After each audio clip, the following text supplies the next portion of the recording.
Ganito nagsisimula ang araw ko bilang caregiver dito sa Israel.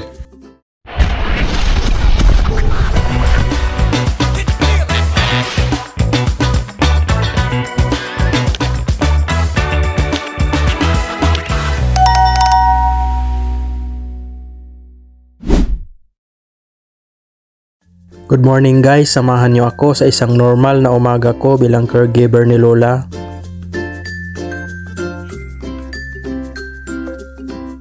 Maaga akong gumising araw-araw kahit minsan kulang sa tulog. Kailangan pa ring bumangon dahil may umaasa sa'yo.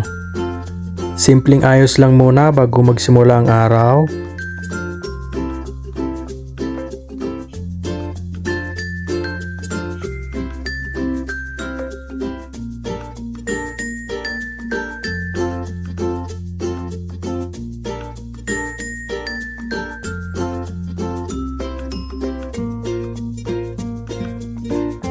Mabilis lang na toothbrush at hilamos para maging fresh. Kahit caregiver ka, importante pa rin na alagaan mo rin ang sarili mo. Pag ready na, magsusuot na ako ng mask at disposable gloves para sa kalinisan habang inasikaso ko si Lola.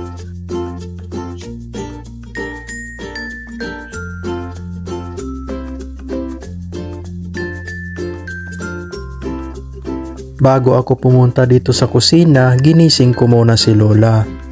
Tinulungan ko siyang magpalit ng diaper at magbihis para handa na siya sa araw niya. Hindi ko na siya pinapakita sa kamera para sa kanyang privacy.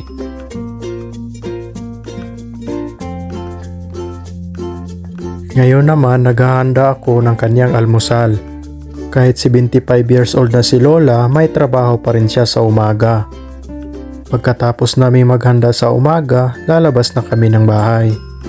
Naka-electric wheelchair si Lola kaya mas madali kaming makakapunta sa kanyang trabaho.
Dito siya pumapasok sa umaga sa Kupat Kulim. 4 lang na oras ang kanyang duty mula 8 AM hanggang 12 noon.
Ganito nagsisimula ang aming simpleng umaga ni Lola.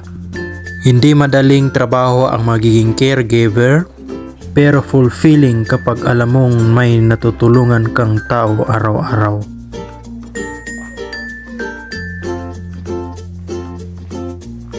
Kung nagustuhan niyo ang vlog na ito, huwag kalimutang mag-like at mag-subscribe.